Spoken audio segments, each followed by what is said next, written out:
Very good morning, all of you. This is CS Swaroop, and I welcome back all once again to the series of lectures on rectification of errors. Till now, we have completed all concept related parts about this topic, and only some few examples are remaining, which we are going to cover in this lecture.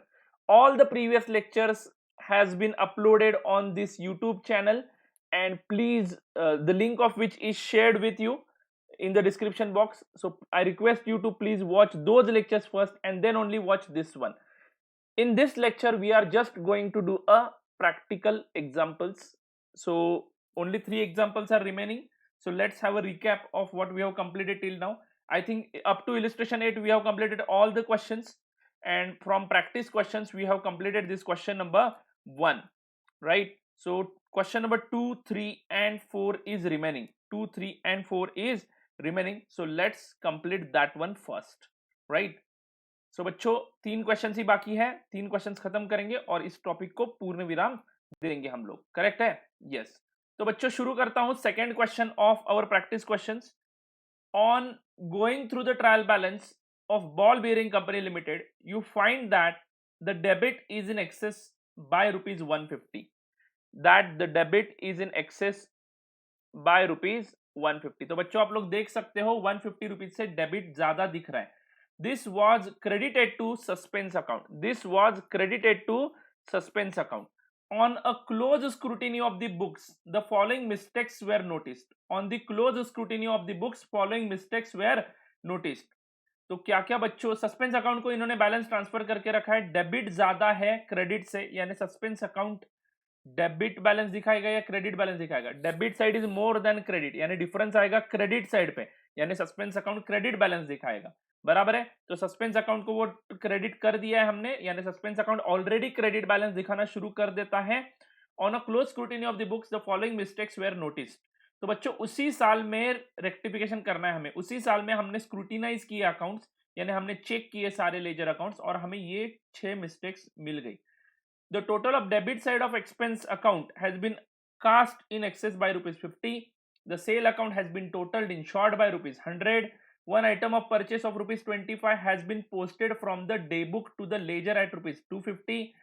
The sale return of ₹100 from a party has not been posted to that account, though the party's account has been credited. A check of ₹500 issued to the supplier account shown under trade payables towards his dues has been wrongly debited to the purchases, and a credit sale of ₹50 has been credited to the sales and also to the trade receivable account. What is the question asked? You are required to pass journal entries for correcting the above. तो बच्चों journal entries आपको करनी है। Show how they affect the profit, तो profit पे उसका कैसे impact हो रहा है इन जर्नल एंट्रीज का, जो कुछ भी आप पास कर रहे हो। And prepare the suspense account as it would appear in the ledger. तो बच्चों ये कौन से कैटेगरी का क्वेश्चन है? There are 3 categories in this topic. पहली कैटेगरी है errors are detected before preparing trial balance. Trial balance आपने बनाया है और आपका ट्रायल बैलेंस डिफरेंस भी दिखा रहा है, मतलब आपने ट्रायल बैलेंस कंप्लीटली बना लिया है, यानी ये फर्स्ट कैटेगरी तो यहाँ पे नहीं है। सेकेंड कैटेगरी है when errors are located after preparing trial balance but before closing of final accounts।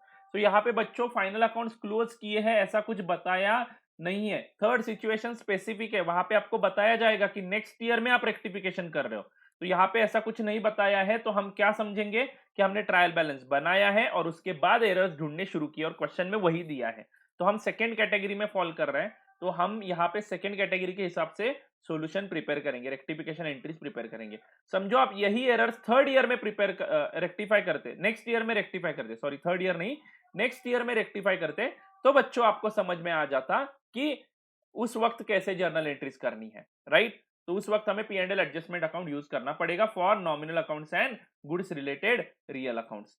Anyway उसकी सारी बातचीत हमने ऑलरेडी कर ली है, अभी हमें प्रैक्टिस करना है। तो हम क्या करते हैं, फटाफट से जर्नल एंट्री का फॉर्मेट बनाते हैं और ये प्रॉफिट पे कैसे अफेक्ट हो रही है सारी एंट्रीज वो भी दिखाएंगे, as well as suspense account भी बनाना पड़ेगा। तो लेट्स प्रिपेयर दी फॉर्मेट। तो बच्चों चलो फटाफट फॉर्मेट प्रिपेयर करते हैं।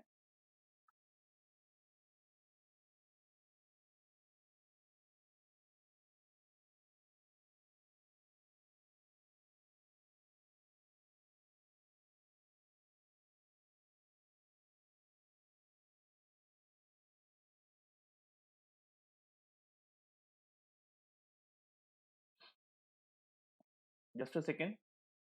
तो चलो सेकेंड क्वेश्चन का आंसर करना है। तो राइट डाउन बच्चों in the books journal entries serial number particulars LF debit credit, ये फॉर्मेट बनाना है आपको। लगभग जर्नल के लिए आपको 28 लाइंस छोड़ने हैं बच्चों। जर्नल एंट्रीज के लिए कितने लाइंस छोड़ने हैं? 28 लाइंस आप छोड़ोगे, राइट। तो solution to practice question number 2, practice question लिखना जरूर बच्चों, बिकॉज इलस्ट्रेशन अलग पार्ट है, इलस्ट्रेशन 2 भी है आपके इस टॉपिक में, as well as practice question भी है।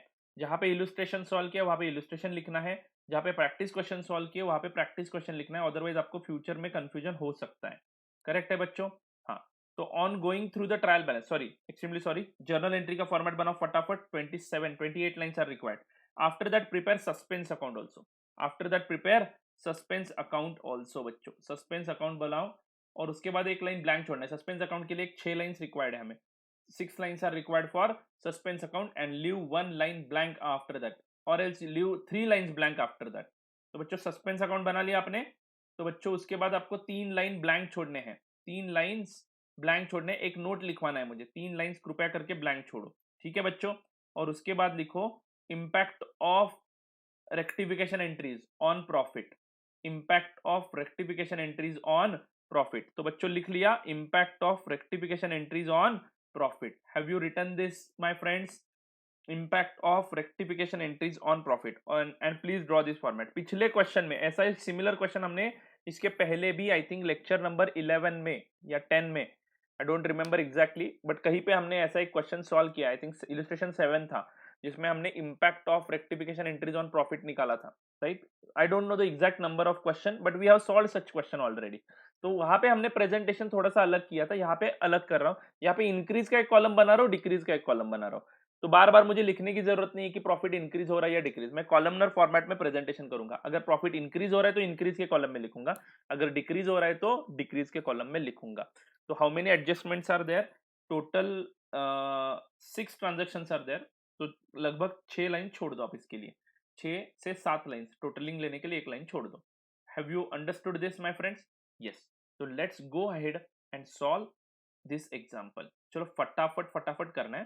पहला ट्रांजैक्शन, पहले ये बताया है इन्होंने कि 150 रुपए का ट्रायल बैलेंस में फर्क आया। कंसेप्ट समझ लो बच्चों, ट्रायल बैलेंस में 150 का फर्क क्रेडिट साइड पे आया, तो डायरेक्टली उसके सामने मैं सस्पेंस अकाउंट लिख दूंगा। यानी सस्पेंस अकाउंट आपने खोल दिया और सस्पेंस अकाउंट को क्रेडिट बैलेंस लिख दिया, क्रेडिट कॉलम में लिखा यानी क्रेडिट बैलेंस लिख दिया बच्चों। तो सस्पेंस अकाउंट को अगर आपने क्रेडिट बैलेंस लिख दिया तो सस्पेंस अकाउंट में वो क्रेडिट बैलेंस आपको लिखना पड़ेगा कि नहीं? हाँ, यस। तो बच्चों काम करो, जाओ सस्पेंस अकाउंट में, सस्पेंस अकाउंट में लिख दो by balance brought down. By difference in trial balance लिखोगे तो भी चलेगा, by difference in trial balance, और you can write by balance brought down, by balance brought down. यही है हमारा सस्पेंस अकाउंट का ओपनिंग बैलेंस। इंस्टीट्यूट कुछ क्वेश्चन में ये ओपनिंग बैलेंस देती है, कुछ क्वेश्चन में नहीं देती है। जिस क्वेश्चन में ये बैलेंस नहीं दिया है उस क्वेश्चन में भी हम रेक्टिफिकेशन एंट्रीज तैयार करने के लिए सस्पेंस अकाउंट का ही यूज करेंगे। और हम क्या बोलेंगे बाद में, जितनी रेक्टिफिकेशन एंट्रीज हमने सस्पेंस अकाउंट के थ्रू की है जो कि वन साइडेड एरर वाली ही होंगी, राइट, तो वो ही हमारा फाइनल डिफरेंस है ट्रायल बैलेंस का, और उसी को हम ओपनिंग बैलेंस समझ लेंगे, जैसे कि कल के क्वेश्चन में हमने किया था। अब इस क्वेश्चन में उन्होंने बताया है कि 150 रुपए का फर्क है, तो जब तक ये 150 रुपए का डेबिट माइनस क्रेडिट जो कुछ भी नेट फर्क है, ये इससे ज्यादा भी फर्क हो सकता है, डेबिट में ज्यादा अमाउंट भी हो सकता है। समझ लो 150 नेट क्रेडिट आ रहा है, तो मे बी क्रेडिट का 300 रुपए का एक ट्रांजेक्शन छूट गया होगा और डेबिट का एक 150 रुपए का ट्रांजेक्शन छूट गया होगा। तो क्रेडिट 300 रुपए करना पड़ेगा, डेबिट 150 रुपए करना पड़ेगा, यानी दो इफेक्ट देने के बाद आपका ये फर्क निकल जाएगा। Are you getting it? तो डेबिट क्रेडिट का नेट अमाउंट है 150 रुपए। फर्क डेबिट में भी हो सकता है, क्रेडिट में भी हो सकता है, सिर्फ एक ही एरर हो सकता है, एक से ज्यादा भी एरर हो सकते हैं। तो हमें देखना है कि ये 5 एरर और ये 6 ट्रांजेक्शन रेक्टिफाई करने के बाद क्या ये 150 रुपए का डिफरेंस हट जाएगा। अगर हट जाता है, डिफरेंस जीरो हो जाता है, तो मैं बोलूंगा कि हाँ भाई सब एरर्स निकल गए, एटलीस्ट अरिथमेटिकल एक्यूरेसी आ गई ट्रायल बैलेंस में, यानी सारे वन साइडेड एरर्स तो निकल गए। हाँ बच्चों, उसके बाद भी एरर्स हो सकते हैं टू साइडेड वाले, लेकिन वन साइडेड एरर उसके बाद नहीं हो सकता है। Is it right? यस। तो बच्चों आगे बढ़ता हूं, पहला ट्रांजेक्शन में पढ़ने वाला हूं, ध्यान देना। The total of debit side of expense account has been cast in excess by ₹50।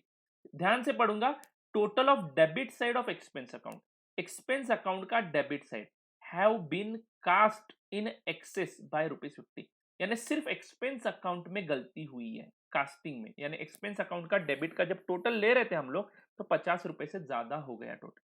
तो बच्चों ठीक है ना, इट्स ओके। एक्सपेंस का टोटल डेबिट साइड को आता है और वो टोटल अगर ₹50 से ज्यादा लेते हो तो आपको समझना है कि आपने एक्सपेंस साइड ज्यादा करके दिखाई, ₹50 का डेबिट बढ़ा लिया, तो एक्सपेंस डेबिट हुआ एक्स्ट्रा ₹50 से। अब उसको रेक्टिफाई करना है तो एक्सपेंस को क्रेडिट करना पड़ेगा।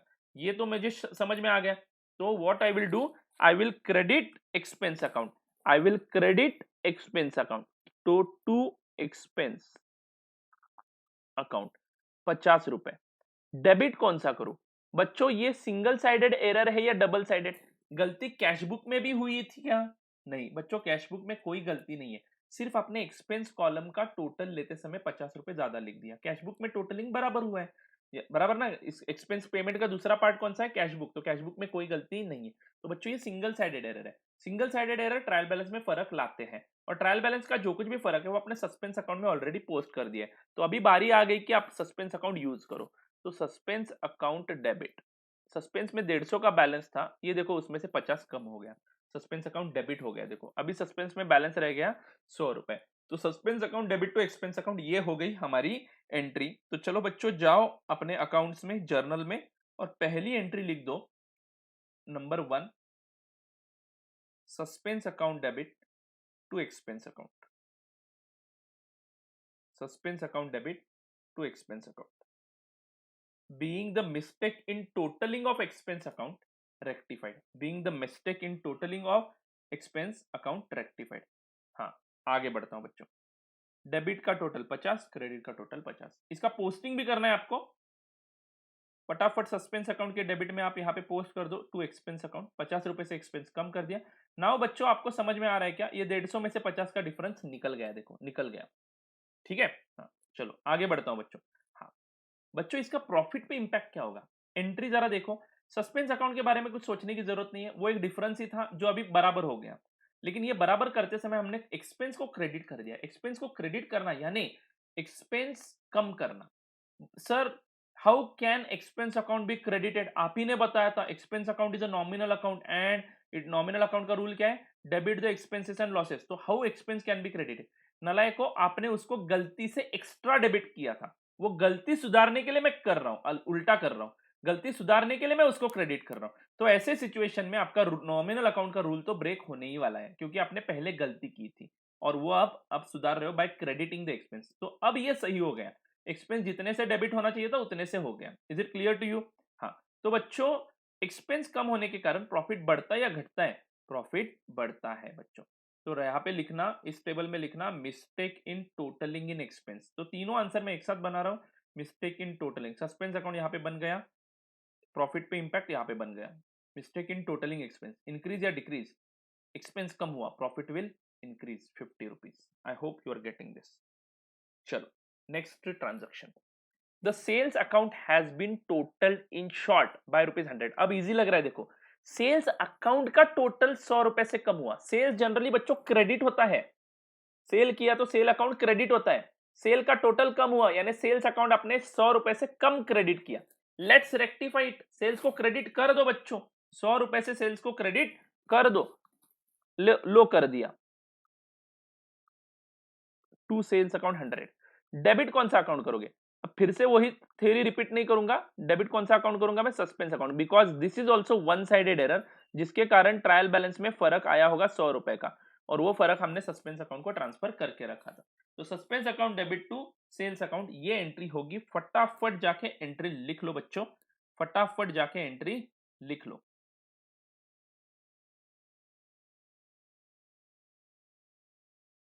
Number 2, suspense account debit to sales account, being the mistake in totaling of sale account rectified, ₹100, ₹100।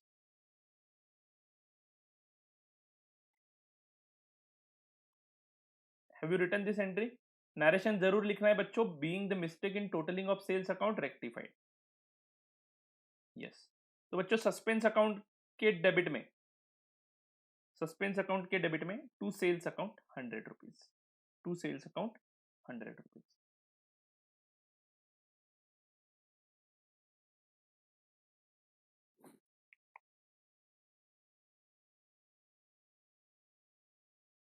इसके कारण क्या हो गया बच्चों, ये देखो 150 रुपए का पूरा फर्क निकल गया। इसका मतलब सर सस्पेंस अकाउंट अभी क्लोज हुआ, मतलब अभी कोई वन साइडेड एरर नहीं बचा है। It is not like that बच्चों, ऐसे भी हो सकता है कि और 150 रुपए का एक डेबिट का इफेक्ट रह गया है, तो और सस्पेंस अकाउंट में बैलेंस बढ़ जाएगा और उसके बाद और एरर्स निकलेंगी, उसके कारण और बैलेंस कम हो जाएगा। तो एंड ऑफ द डे जो कुछ भी रिजल्ट होता है वो हम देखेंगे, बराबर है क्या? यस। सारे एरर्स लोकेट हुए ऐसे में कब बोलूंगा, जब सस्पेंस अकाउंट का बैलेंस जीरो हो जाएगा तब। ठीक है, तो आगे बढ़ता हूं बच्चों। Next, one item of the purchase of ₹25 has been posted from the daybook to the ledger, posted from the daybook to the ledger as ₹250। बच्चों इस एंट्री को आपको खुद सॉल्व करना है। जरा 2 मिनट सोचो इसके बारे में, पॉज करो वीडियो को और 2 मिनट सोचो। फिर से पढ़ रहा हूं, ध्यान देना। One item of the purchase of ₹25, तो 25 रुपए का एक परचेस किया था, has been posted from the day book, has been posted from the day book to the ledger as ₹250। अब कौन सी डे बुक हम रिकॉर्ड करते हैं? परचेस बुक रिकॉर्ड करते हैं बच्चों। One item of the purchase, purchase book में कैसे रिकॉर्ड होगा, ध्यान देना बच्चों। परचेस बुक में रिकॉर्ड कैसे होगा, ये हमारा परचेस बुक है, उसके डेबिट में मैं, समझो मिस्टर एक्स के पास से गुड्स खरीदे तो मिस्टर एक्स लिखूंगा और 25 रुपए यहां पे लिख दिए मैंने। ठीक है, तो ये बराबर लिखा आपने। One item of purchase of ₹25 has been posted. अब इसका पोस्टिंग हम कहां पे करते हैं बच्चों?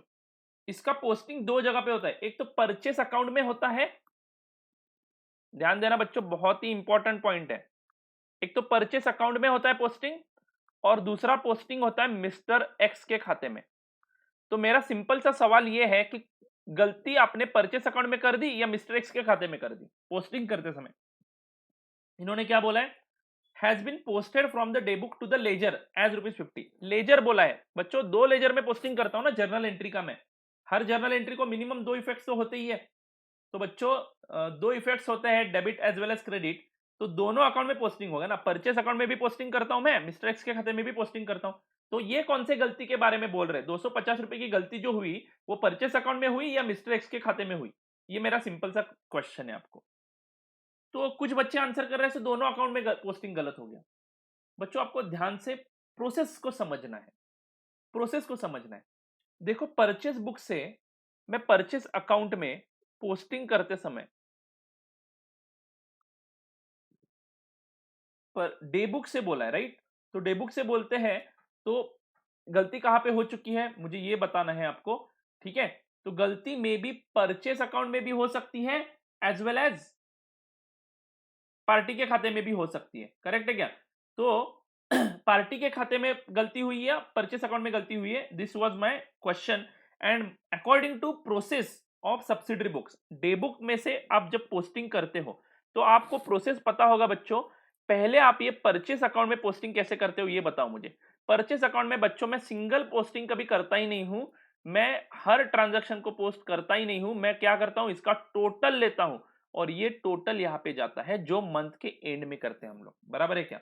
तो वहां पे तो टोटल ही जाने वाला है, तो 25 रुपए का ट्रांजैक्शन वहां पे कभी दिखेगा ही नहीं। Are you getting it? इसका मतलब क्या है, समझ में आ रहा है ना बच्चों? इसमें और भी परचेसेस होंगे ना, मिस्टर वाई का समझो 25 रुपए है, मिस्टर जेड का समझो 25 रुपए है, तो टोटल आ जाएगा 75 रुपीज। तो यहाँ पे 25 रुपए का ट्रांजैक्शन 250 करके जाने का क्वेश्चन ही नहीं आता है, क्योंकि यहाँ पे 75 जाने वाले हैं, तो यहाँ पे ऐसी मिस्टेक नहीं हो सकती। इसका मतलब मिस्टेक कहां पे हो गई, मिस्टर एक्स के खाते में इंडिविजुअली पोस्टिंग करते समय। यानी जब मैंने ये ट्रांजैक्शन रिकॉर्ड किया मिस्टर एक्स का, परचेस बुक में मैंने जाके मिस्टर एक्स लिखा, उसी दिन मैं मिस्टर एक्स के खाते में बाय परचेस लिखता हूं। ये आपको सब्सिडरी बुक्स का प्रोसेस याद है ना? हाँ, तो यहाँ पे 25 रुपए आ गए, देखो यहाँ पे 25 रुपए आ गए। बच्चों यहाँ पे 25 रुपए आ गए, इस 25 की जगह क्या लिख दिया, सॉरी 250 रुपए लिख दिया। इसका मतलब mister X has been credited by extra 225 rupees. तो मिस्टर एक्स को क्या करना पड़ेगा, डेबिट करना पड़ेगा अभी। तो मिस्टर एक्स यानी कौन है, हमारा सप्लायर। मैंने नाम लिखा है मिस्टर एक्स, क्वेश्चन में मिस्टर एक्स नहीं दिया है, तो सप्लायर अकाउंट नहीं तो क्रेडिटर अकाउंट, क्रेडिटर भी लिख सकते हो बच्चों, क्रेडिटर अकाउंट डेबिट करना पड़ेगा 225 से। क्यों? क्योंकि वो एक्स्ट्रा क्रेडिट हुआ है 25 225 रुपए से। टू परचेस लिखूं नहीं, परचेस में कोई गलती नहीं हुई है क्योंकि परचेस में टोटल जाने वाला था, करेक्ट है। परचेस नहीं है तो कौन सा अकाउंट यूज करूंगा मैं, सस्पेंस अकाउंट, क्योंकि ये सिर्फ सिंगल साइडेड एरर है, मिस्टर एक्स के खाते में गलती हुआ है। तो 225। देखो बच्चों, सस्पेंस अकाउंट और एक बार क्रेडिट हो गया, यानी ऐसा नहीं कह सकते हम कि सस्पेंस जीरो हो गया, इसका मतलब सारी गलती हमने सुधार ली, बराबर है क्या? यस। तो आगे बढ़ता हूं बच्चों, next entry would be supplier account debit to suspense account, 225 रुपए, 225 रुपए। चलो फटाफट एंट्री लिखो, supplier account debit to suspense account, 225 rupees.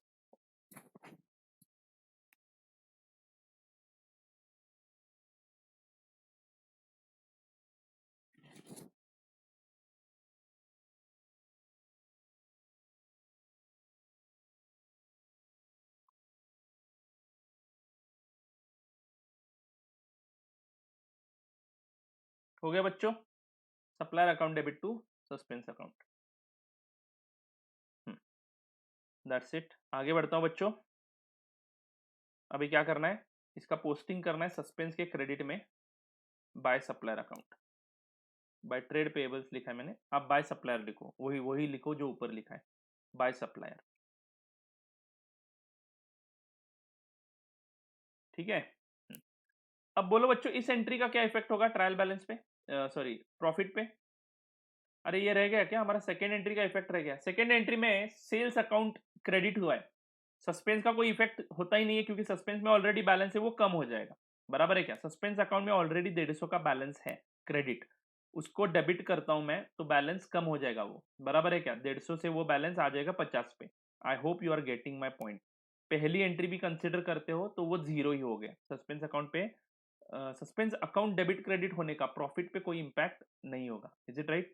Sales account credit कर दिया तो हमारा करंट ईयर का सेल्स बढ़ गया ना, सेल्स बढ़ गया तो प्रॉफिट भी बढ़ गया, तो ये सेकेंड ट्रांजैक्शन के कारण हमारा प्रॉफिट बढ़ेगा, वो भी लिखना भूल गए हम लोग।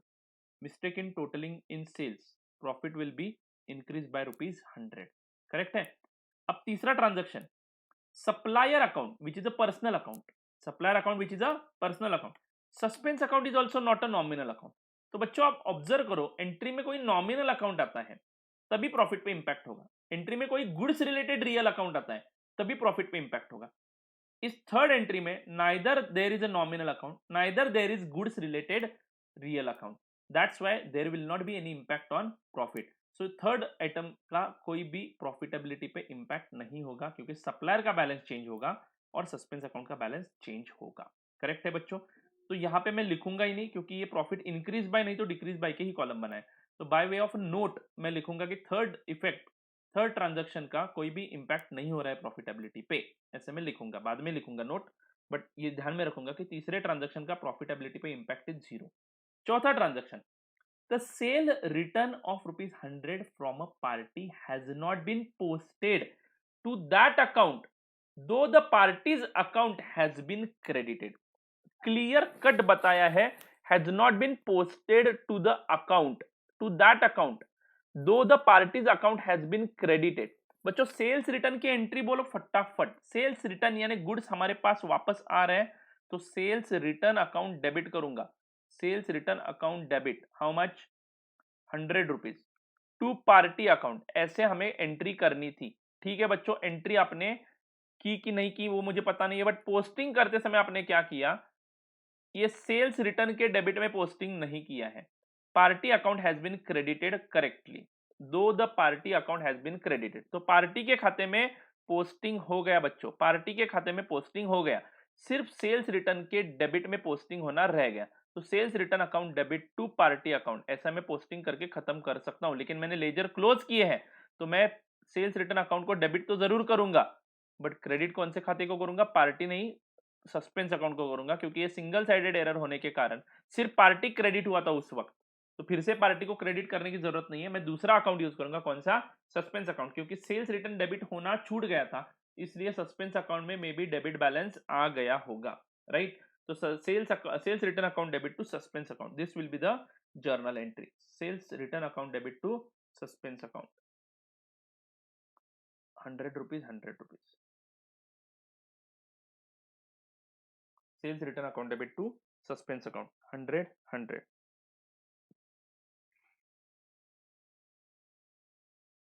being sales return from a party not posted to sales return now rectified. चलो फटाफट लिख लो, being the sales return from a party not posted to sales return now rectified.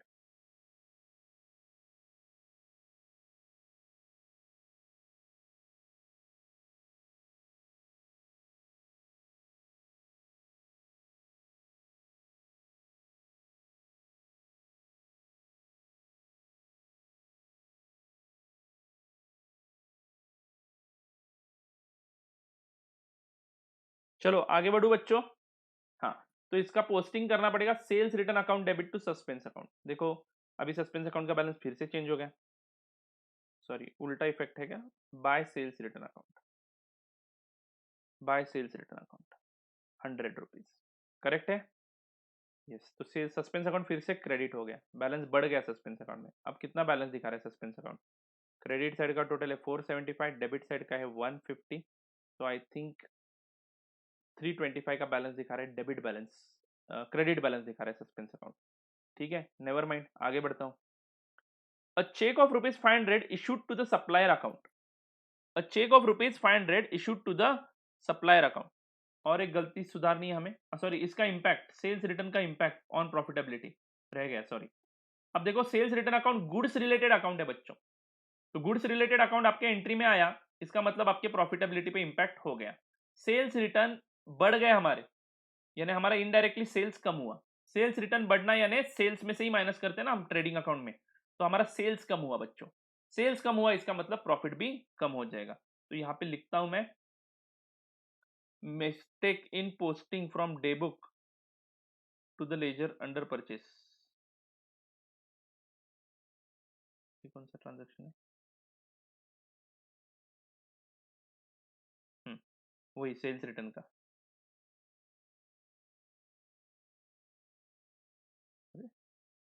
Just a second my friends, हाँ यहाँ पे है, sorry. आप लिख दो थर्ड लाइन पे, omission in posting under sales return 100 rupees, decrease by के column में लिखना है। कौन से कॉलम में, डिक्रीज बाय के कॉलम में। Is it right my friends, अरे बोलो ना बच्चों, करेक्ट है क्या। आई होप आपको समझ में आ रहा है बच्चों। बच्चों अभी आपको सीरियस होना पड़ेगा, ये टॉपिक पे क्वेश्चन आता है, कुछ भी क्वेरी है तो कृपया करके आप पूछ लो। मैं देख रहा हूं बहुत सारे बच्चे पीछे पड़ रहे हैं लेक्चर्स देखने में, फटाफट फटाफट लेक्चर्स खत्म करो। Do you get my point, yes. आगे बढ़ता हूं, next, a cheque of rupees 500 issued to the supplier account. यहाँ पे पांचवा ट्रांजेक्शन पढ़ रहा हूं मैं, a cheque of rupees 500 issued to the supplier account, issued to the supplier account, shown under trade payables towards his dues has been wrongly debited to the purchases, has been wrongly debited to the purchases। बच्चों cheque of rupees 500 issued to the supplier's account, तो supplier के account, cheque of 500 issued to the supplier, simply cheque issued by you, shown under trade payables, तो वो supplier हमारा trade payables के under हम दिखाते हैं। Towards his dues has been wrongly debited to the purchase account, has been wrongly debited to the purchase account. ध्यान से सुन लो बच्चों, इन्होंने ये जो बाकी का कचरा दिया उसको पहले इग्नोर कर दे। क्या बताया है कि हमने चेक इशू किया है। बच्चों हम चेक किसको इशू करते हैं, जिसको हमें पैसे देने हैं उसको ही चेक इशू करेंगे ना, बराबर है कि नहीं। जिसके पास से गुड्स खरीद रहे हैं उसको इशू करेंगे, तो गुड्स जिसके पास से खरीदते हैं उसको हम सप्लायर बोलते हैं, राइट। हमारा सप्लायर ना वो हमें गुड्स भेजता है, तो हमारे हमारे लिए वो सप्लायर है। Shown under trade payable, supplier के सारे खाते हम ट्रेड पेबल्स के अंडर ही दिखाते हैं, और उसको पैसे देने थे ऐसा इन्होंने बोला है। बच्चों क्रेडिटर को तो पैसे देने ही होते हैं ना, क्योंकि उनके पास से हमने ऑलरेडी गुड्स खरीदे हुए होते हैं। तो ये बाकी का कचरा अगर इग्नोर करते हो तो सिंपली इस ट्रांजेक्शन का मतलब क्या है, आपने 500 रुपए का एक चेक इशू किया है ट्रेड पेबल्स यानी क्रेडिटर्स को, बराबर है, has been wrongly debited to the purchase account. तो बच्चों एंट्री क्या करनी चाहिए थी, क्रेडिटर को जब मैं चेक इशू करता हूं तो क्रेडिटर का बैलेंस कम हो जाएगा ना, तो बच्चों क्रेडिटर अकाउंट डेबिट होना चाहिए, क्रेडिटर अकाउंट डेबिट होना चाहिए, क्योंकि he is the person who is receiving the cheque to bank account and bank is giving the money, right. तो बैंक अकाउंट को क्रेडिट करूंगा, bank is also personal account, debit the receiver credit the giver, creditor is also a personal account, he is the receiver of the money, बराबर है। तो बच्चों creditor account cheque receive करेगा, bank will giving check. This is the correct entry. This is the correct entry. I hope you are getting this entry. Creditor account debit to bank account 500 rupees 500 rupees. ये entry होनी चाहिए थी. आपने क्या entry कर दी? आपने गलती से एंटर करते समय क्या बोला है देखो, has been wrongly debited to the purchase account. You have debited to purchase account means you have debited purchase account. Which account you have credited in that entry, उसके बारे में कुछ भी नहीं बोला है, तो मैं एज्यूम क्या करूंगा, they have credited bank account only. So bank account में इफेक्ट बराबर जा चुका है बच्चों. सिर्फ परचेस अकाउंट डेबिट नहीं होना चाहिए था तो इसको क्रेडिट करेंगे. तो परचेस डेबिट नहीं होना चाहिए था तो उसको रिवर्स करने के लिए परचेस अकाउंट को क्रेडिट करेंगे. अब बच्चों डेबिट कौन सा खाता करोगे? बच्चों डेबिट कौन सा खाता करोगे? Creditor account will be debited. तो creditor account will be debited. Effect क्या हो गया बच्चों एंट्री का? Creditor account debit to purchase account. तो ये एंट्री पूरी बन गई बच्चों मेरी, ये एंट्री पूरी बन गई. इसका मतलब ये डबल साइडेड एरर है, इसमें सस्पेंस अकाउंट यूज करने की जरूरत नहीं है. करेक्ट है. तो बच्चों चलो एंट्री लिखते हैं फटाफट. चलो entry number 5, trade payables. Creditor की जगह सिर्फ ट्रेड पेएबल्स लिखना है क्योंकि उन्होंने क्या बोला है कि वो सप्लायर का खाता ट्रेड पेएबल्स के अंडर है. तो trade payables account debit to purchase account being the payment made to supplier wrongly posted to purchase now rectified. अब बच्चों इसका सस्पेंस अकाउंट पे तो कोई इंपैक्ट होगा नहीं. अब सिर्फ मुझे आप ये बताओ कि ये परचेसेस कम हो गए और ये एक अकाउंट, इस एंट्री में एक अकाउंट पर्सनल है और एक अकाउंट नॉमिनल है. नॉमिनल नहीं तो real account relating to the goods है. तो बच्चों आपके जर्नल एंट्री में जब कोई real account relating to the goods आता है, नहीं तो कोई नॉमिनल अकाउंट आता है, तो आपका प्रॉफिट पे इंपैक्ट जरूर होता है. बराबर है क्या? तो आपके प्रॉफिट पे जो कुछ भी इंपैक्ट हुआ है 500 रुपए का हुआ है, परचेसेस अकाउंट क्रेडिट होता हुआ दिख रहा है मुझे यहाँ पे. तो क्रेडिट हुआ है इसका मतलब हमारा प्रॉफिट, परचेसेस कम हो गया. परचेसेस कम हो गया यानी खर्चा कम दिख गया. खर्चा कम दिख गया यानी प्रॉफिट बढ़ गया. तो ये एंट्री हमारा प्रॉफिट बढ़ाएगी. बराबर है क्या बच्चों? हाँ, तो यहाँ पे लिखता हूँ making mistake in posting from the day book to the ledger under purchase 500 rupees. यहाँ पे एक्सप्लेनेशन आप कुछ भी लिखो, आप यही एक्सप्लेनेशन लिख सकते हो. Payment made to the creditor debited to purchase account ऐसे लिख सकते हो, नो प्रॉब्लम. ये एक्सप्लेनेशन जरूरी नहीं है बच्चों. प्रॉफिट इंक्रीज हो रहा है या डिक्रीज ये आंसर करना जरूरी है क्योंकि ये एक्सप्लेनेशन हर बंदे का अलग अलग आएगा. यू कांट डू द रट्टाफिकेशन of this explanation. Are you getting it? तो ये रट्टाफिकेशन नहीं करना है, रेक्टिफिकेशन की बात नहीं कर रहा हूँ, रट्टा मारना नहीं है आपको. ये समझ में आ रहा है क्या बच्चों? ये कुछ कुछ बच्चे ये एक्सप्लेनेशन भी रट्टा मारते हैं. ऐसे मत करो, एनर्जी वेस्ट मत करो. इससे अच्छा है कि कंसेप्ट पे ध्यान दो. यहाँ पे एक्सप्लेनेशन आप अपनी भाषा में लिख सकते हो, यही ट्रांजेक्शन भी लिखते हो जो क्वेश्चन में दिया है तो भी चलता है बच्चों. Is it clear to you? हाँ, चलो आगे बढ़ता हूं मैं. आगे बढ़ता हूं बच्चों. Last transaction of this question. A credit sale of ₹50 has been credited to the sales and also to the trade receivable. A credit sale of ₹50 has been credited to the sales. अरे वाह वाह वाह, sales account तो credit होना ही चाहिए. And also to the trade receivable account. Oh my God, ये गलत हुआ. ट्रेड रिसीवेबल डेबिट होना चाहिए था बच्चों. ट्रेड रिसीवेबल डेबिट होना चाहिए था. करेक्ट है कि नहीं? ट्रेड रिसीवेबल डेबिट होना चाहिए था बट आपने उसको भी क्रेडिट ही कर दिया. यानी एंट्री कर दी आपने बराबर, सेल्स बुक में एंट्री लिख दी, सेल अकाउंट तो क्रेडिट होगा ही. ट्रेड रिसीवेबल को डेबिट करना चाहिए था, उसको भी आपने क्रेडिट कर दिया. A credit sale of ₹50 has been credited to the sales and also to the trade receivable. यानी गलती ट्रेड रिसीवेबल के खाते में हुई है तो ट्रेड रिसीवेबल डेबिट करेंगे हम लोग. बराबर है. क्रेडिट कौन सा करोगे? Sales? No, sales account has been correctly credited. तो यूज सस्पेंस अकाउंट. ये वन साइडेड एरर है, 50 रुपए से सस्पेंस अकाउंट क्रेडिट होगा. तो final entry would be number 6, trade receivable account debit to suspense account 100. Double amount से क्यों करना पड़ेगा? क्योंकि बच्चों ट्रेड रिसीवेबल पहले डेबिट होना चाहिए था, आपने उसको क्रेडिट कर दिया. तो पहला क्रेडिट हटाने के लिए एक बार डेबिट करना पड़ेगा. इज इट राइट और नॉट? पहला क्रेडिट हटाने के लिए उसको एक बार डेबिट करना पड़ेगा. तो ट्रेड रिसीवेबल डेबिट जब लिखोगे आप 50 रुपए लिखोगे तो वो पहले वाला क्रेडिट हट गया, पहले वाला क्रेडिट हट गया. अब दूसरा डेबिट देना पड़ेगा जो करेक्ट वाला डेबिट है. तो वो करने के लिए फिर से ट्रेड रिसीवेबल डेबिट करूंगा. यानी ट्रेड रिसीवेबल दो डबल टाइम डेबिट होगा, 50-50 से 100 रुपीज से डेबिट होगा to suspense account. Being the sales wrongly credited to the customer's account now rectified. Correct है बच्चों? इसका इफेक्ट सस्पेंस अकाउंट के क्रेडिट में बाय ट्रेड रिसीवेबल 100 आ गया. 100 आ गया बच्चों, ठीक है। हाँ, अब इसका प्रॉफिटेबिलिटी पे इंपैक्ट क्या होगा, छठे नंबर का ट्रांजैक्शन का? कुछ भी इंपैक्ट नहीं होगा, क्योंकि आप देख सकते हो सस्पेंस अकाउंट एक बैलेंसिंग फिगर ही है, बराबर है, तो उसका प्रॉफिटेबिलिटी पे वैसे भी इंपैक्ट नहीं होता है। And trade receivable account is a personal account, तो आपने जो जर्नल एंट्री बनाई है उसमें ना ही कोई नॉमिनल अकाउंट है और ना ही कोई गुड्स रिलेटेड रियल अकाउंट है। That's why impact on profit and loss account would be zero of this transaction. तो तीसरा नंबर का ट्रांजेक्शन एंड छठे नंबर का ट्रांजेक्शन प्रॉफिटेबिलिटी पे इंपैक्ट नहीं कर रहा है, बराबर है। तो उसका एक नोट लिखना चाहूंगा मैं, सस्पेंस अकाउंट के बाद मैंने आपको 3 लाइन छोड़ने के लिए बोले थे, तो वहां पे आप ये नोट लिखोगे। Please write down this note over there. Since the suspense account does not balance, since the suspense account does not balance, बच्चों नोट लिखना बच्चों, सस्पेंस अकाउंट अगर मैं क्लोज करना चाहूं, सस्पेंस अकाउंट अगर मैं क्लोज करना चाहूं तो देख लो 575 टोटल आता है और 425 का बैलेंस आता है।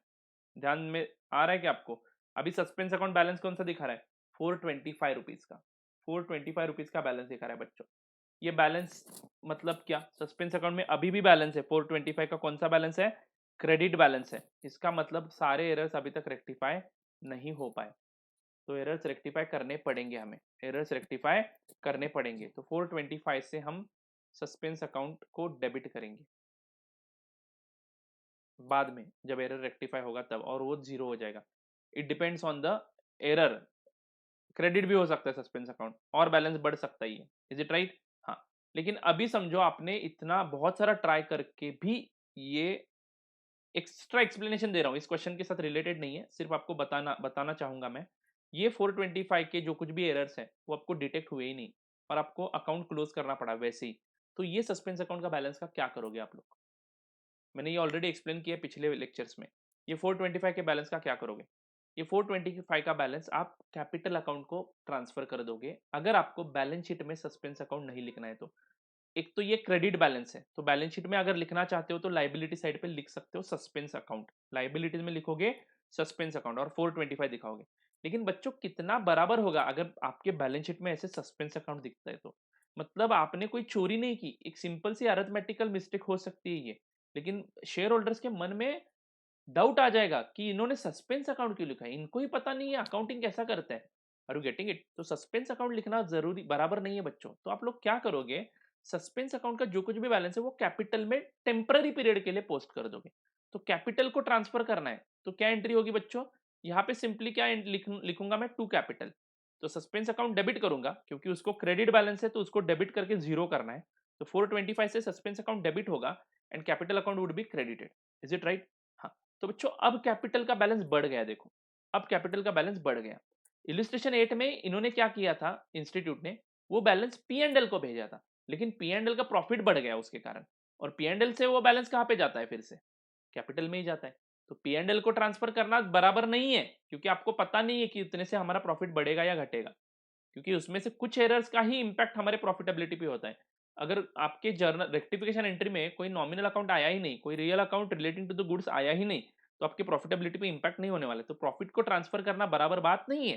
फिर भी इंस्टीट्यूट ने प्रॉफिट को ट्रांसफर कर दिया, इट्स ओके। हमने उसको क्या किया, हमने उसको ऐसे एज्यूम किया कि वो कैपिटल में ही गया है, क्योंकि प्रॉफिट भी कैपिटल में ही जाता है। और फिर हमने नेक्स्ट ईयर में कैपिटल अकाउंट से उतना बैलेंस बाहर निकाला। समझ में आ रहा है क्या? इलिस्ट्रेशन 8 में हमें बैलेंस पता नहीं था, लेकिन यहाँ पे इस इलिस्ट्रेशन में हमें बैलेंस पता है, कितना है 425। तो अगले साल मैं पहले कैपिटल अकाउंट से सस्पेंस अकाउंट में फिर से 425 रुपीज लाऊंगा। उसकी एंट्री क्या होगी बच्चों, सस्पेंस को उस वक्त क्रेडिट करना है और कैपिटल को डेबिट करना है। पिछले साल जो एंट्री की थी बराबर उसकी अपोजिट एंट्री आपको करनी है।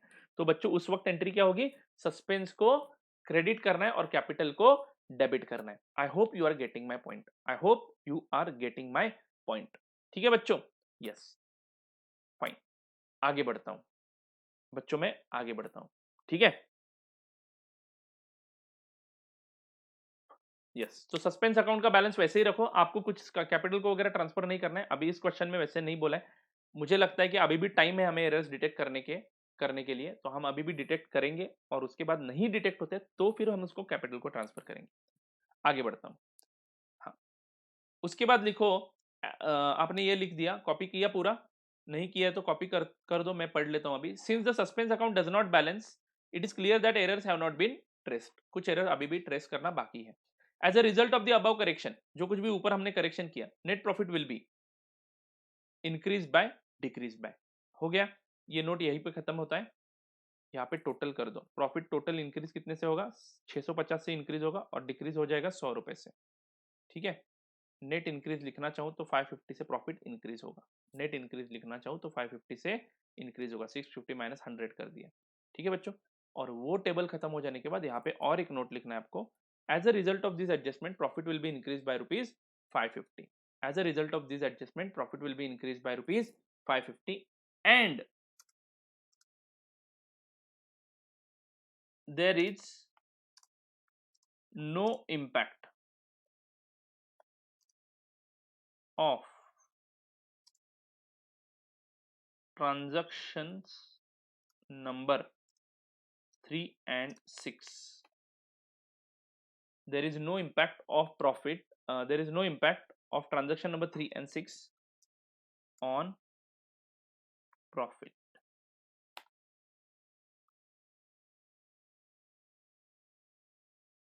On profit.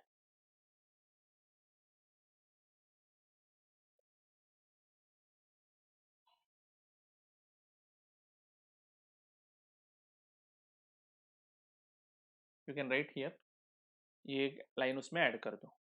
लिखना है बच्चों आपको ये भी एग्जाम में। क्यों? क्योंकि 3 एंड थर्ड नंबर का एंड 6 नंबर के ट्रांजैक्शन का कुछ इंपैक्ट प्रॉफिट पे होता है या नहीं होता है, या आपने वो ऐसे ही छोड़ दिया, नहीं आता इसलिए। ऐसे भी इंस्टीट्यूट को लग सकता है। तो whatever assumption presumptions you have made, you write it in your solution book as a note. समझ में आ रहा है बच्चों? हाँ, तो ये हो गया हमारा क्वेश्चन नंबर 2। ये हो गया हमारा क्वेश्चन नंबर 2। चलो, let's go to the question number 3।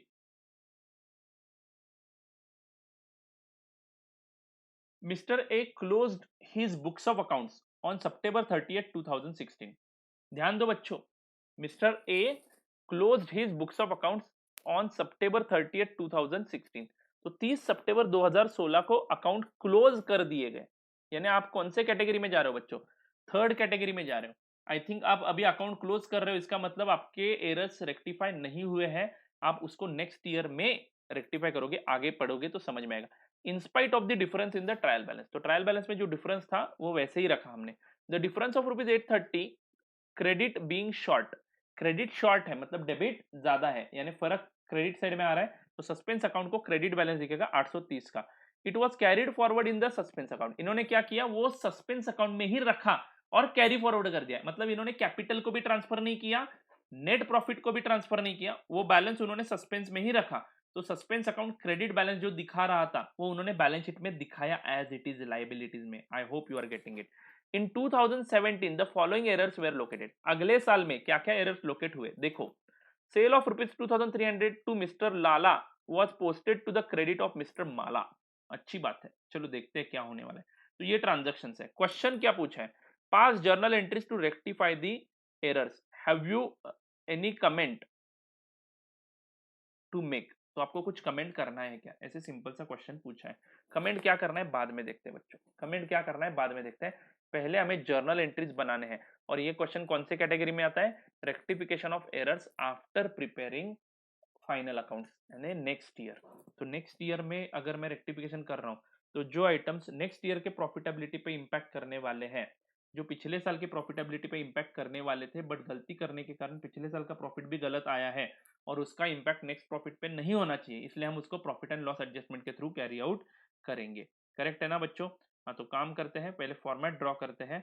Come to your solution book and write down solution to practice question number 3, journal of Mr. A, journal of Mr. A, date particulars LF, debit credit, date particulars LF, debit credit,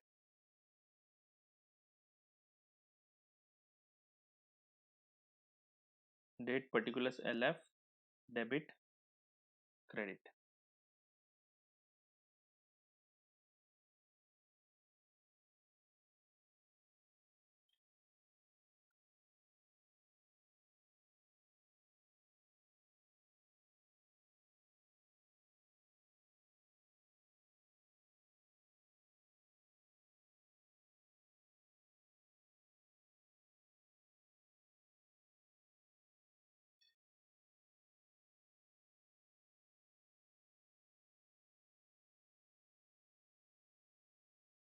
ठीक है बच्चों।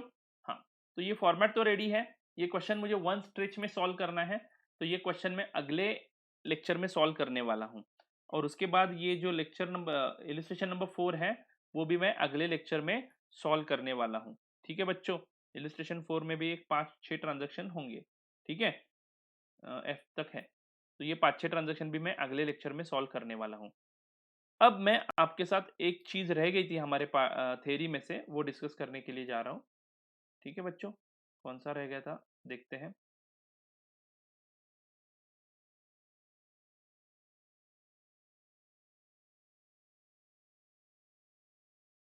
एक छोटा सा paragraph है, मुझे मुझे discuss करना है। हमने बच्चों यहाँ से शुरू किया था, accounting process rectification of errors. ठीक है, हाँ। देन कुछ एग्जांपल्स देखे थे हमने, रेक्टिफिकेशन एरर्स के कुछ टाइप्स देखे थे। ठीक है, और उसके बाद हमने देखा था कि कहाँ पे एरर डिटेक्ट होता है, स्टेजेस ऑफ एरर, कहाँ पे एरर हो सकता है।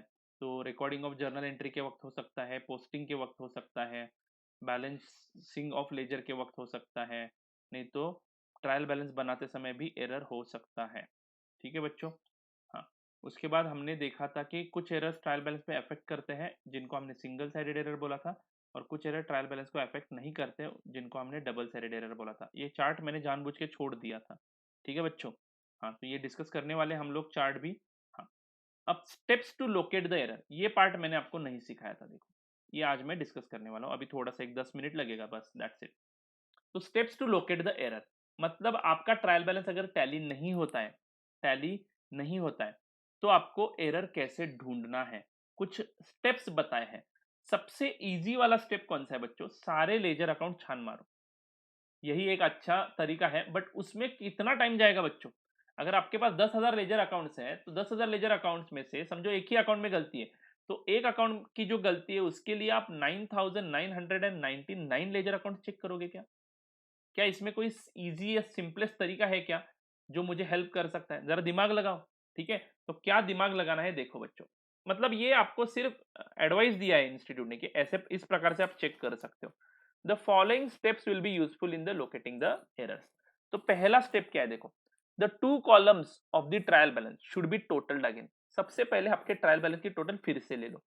If in place of a number of accounts, if in place of a number of accounts only one amount has been written in the trial balance, the list of such accounts should be checked and total again।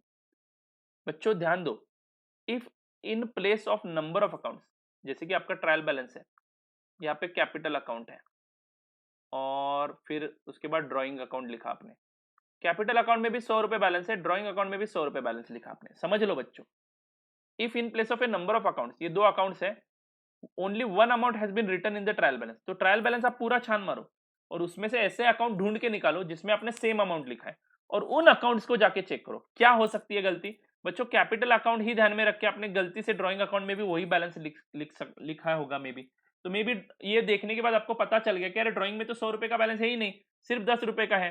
तो मैं यहाँ पे rectification करके देखूंगा फिर से, और अगर मेरी गलती सुधारती है, ट्रायल बैलेंस टैली हो जाता है, तो मेरा रेक्टिफिकेशन सॉरी ऑटोमेटिक मेरे को एरर मिल गया। समझ में आ रहा है बच्चों?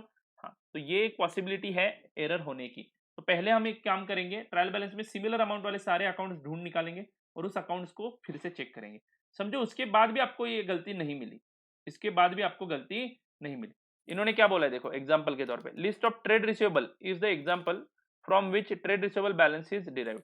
तो बच्चों आप क्या करते हो, mister X, mister Y, mister Z, इन सभी खातों को, mister X, mister Y, mister Z, इन सभी खातों को आप क्या करते हो, मर्ज करते हो। बराबर है क्या?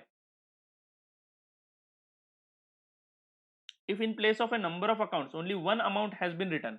हाँ, इसका मतलब क्या है ये मैं बताना चाहूंगा। सॉरी, मैंने थोड़ा सा गलत इंटरप्रेट किया।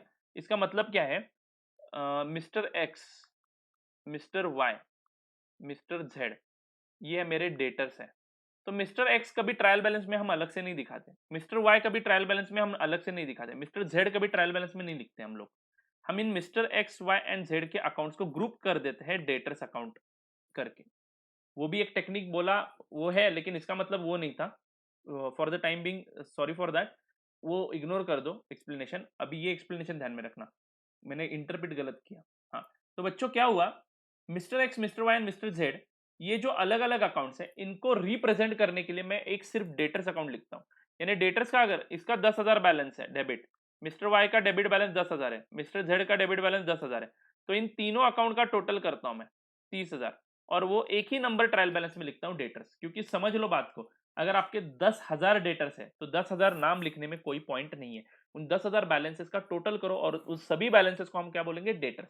बैलेंस शीट में भी आप वही करते हो, बैलेंस शीट में कभी आप पार्टीज के नाम नहीं लिखते हो, सिंपली डेटर्स नंबर लिखते हो। तो ऐसे जो कुछ भी आपने अकाउंट्स मर्ज किए उन सभी अकाउंट्स का टोटलिंग चेक करो, ऐसे ये पॉइंट बोल रहे हैं। ठीक है बच्चों, ये पहला टेक्निक बताया उन्होंने। मे बी इसमें आपने गलती की होगी।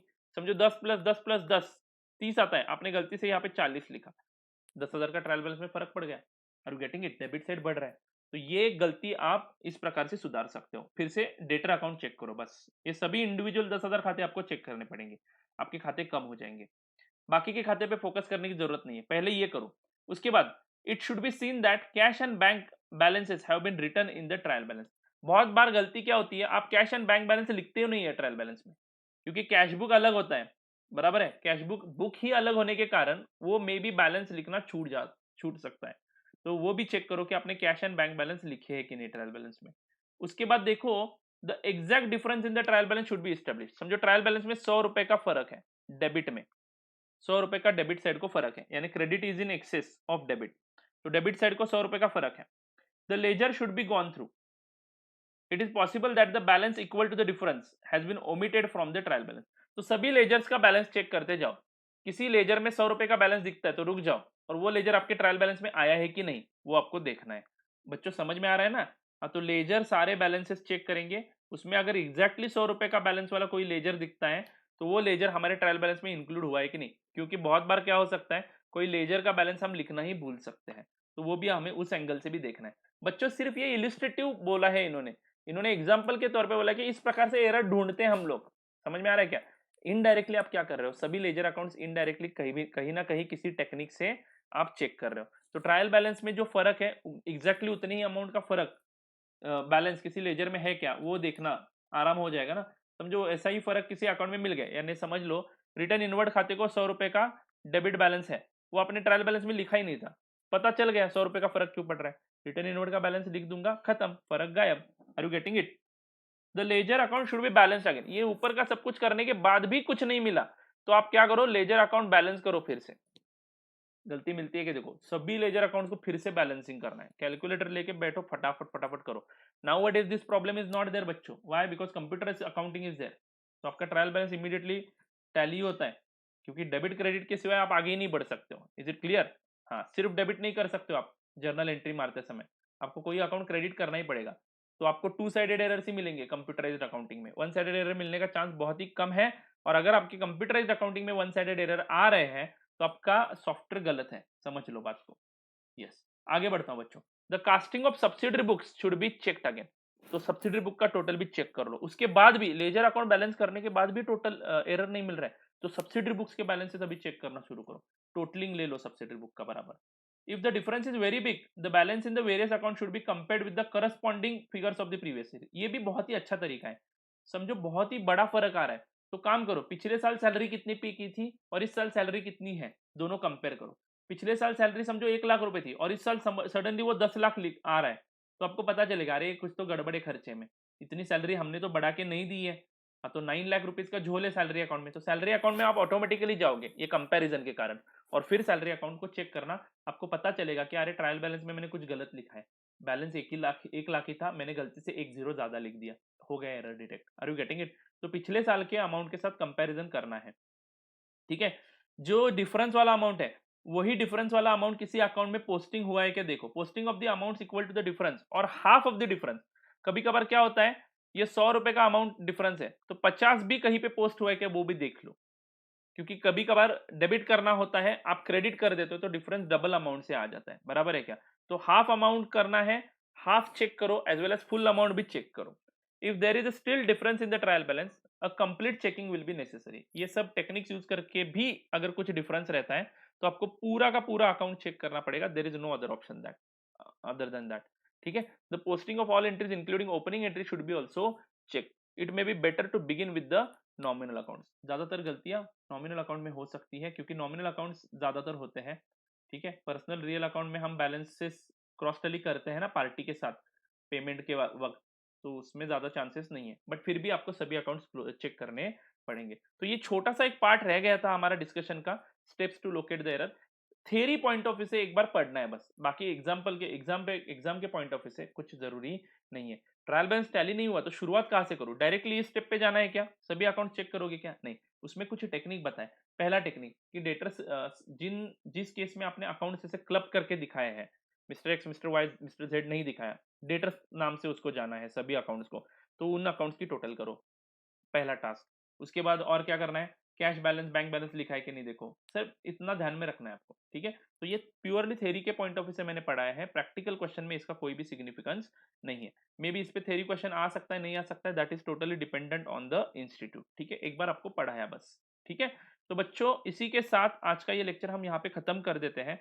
अभी सिर्फ 2 क्वेश्चंस बाकी है जो मेरे अगले लेक्चर में खत्म हो जाएंगे। अगले लेक्चर में अगर कुछ टाइम मिलता है तो मैं आपको कुछ एग्जाम के क्वेश्चंस भी दिखाऊंगा, ठीक है बच्चों। तो I hope you like this lecture and stay tune to our channel for more lectures. I hope कि आपका कल ये रेक्टिफिकेशन ऑफ एरर्स टॉपिक खत्म हो जाएगा और उसके बाद हम फिर शुरू करेंगे अगले टॉपिक से, ठीक है बच्चों। तो bye bye, God bless you.